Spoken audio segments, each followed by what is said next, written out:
पंडालों में पूजा की, माता के भजन गाए, उनको मनाया। लेकिन आने के बाद जैसे ही खत्म हुई, समापन हुआ, उसके बाद वहीं घरों में बर्तन में वहीं मुर्गियों को मारकर अंडा खाया जा रहा, मांस खाया जा रहा। कितना बड़ा कर्म कांड और जीवों की हत्या करके कितना बड़ा पाप हमने आप में कर। लेकिन इनको कोई समझाने वाला नहीं, बताने वाला नहीं। और यदि कोई समझाने बताने वाला मिल जाए तो यही सबसे पहले कहा जाता है, यदि हम इनको नहीं खाएंगे तो कितनी बड़ी संख्या में ये हमारे आपके सामने मौजूद हो जाएंगे। यदि हम इनको नहीं खाएंगे तो ये हमें को खा जाएंगे। ऐसे ऐसे सवाल, ऐसे ऐसे दुनिया में सवाल हम सत्संगियों से, प्रचारकों से दुनिया के लोग करते हैं। लेकिन देखिए, केवल और केवल बुद्धि का यह सारा खेल, कोई समझाने बुझाने वाला उनको मिला नहीं।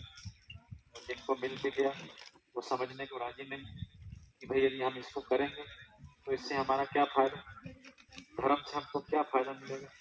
और ये कोई धर्म थोड़ा, हम जिस धर्म में पैदा हो गए वही सबसे बड़ा धर्म।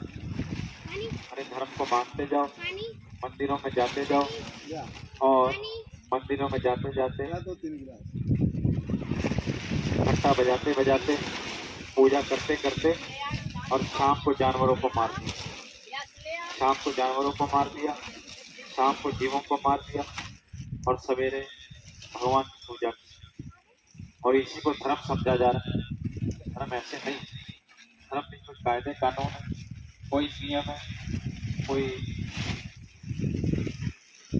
लिमिट है, जिसके बारे में महात्माओं ने बताया कि आप ये समझो कि जैसे भारत है, जैसे नेपाल है, जैसे अमेरिका है, अलग अलग राज्यों में, अलग अलग देशों में अलग अलग नियम है। आप उनके नियमों के खिलाफ नहीं जाते।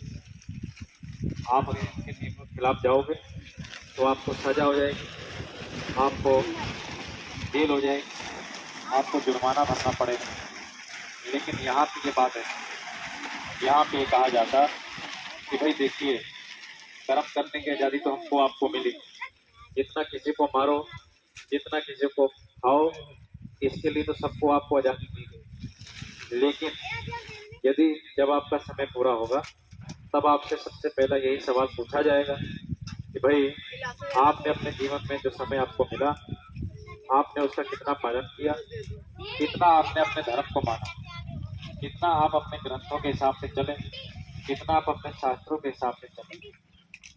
और जब उसका हिसाब किताब होगा, और उसमें कोई घंटों या दिनों का समय नहीं, उसमें केवल और केवल कुछ ही पलों का समय लगता, और सारा का सारा हिसाब किताब यमराज की कचहरी में हमारा आपका तुरंत तुरंत सामने हो जाते हैं।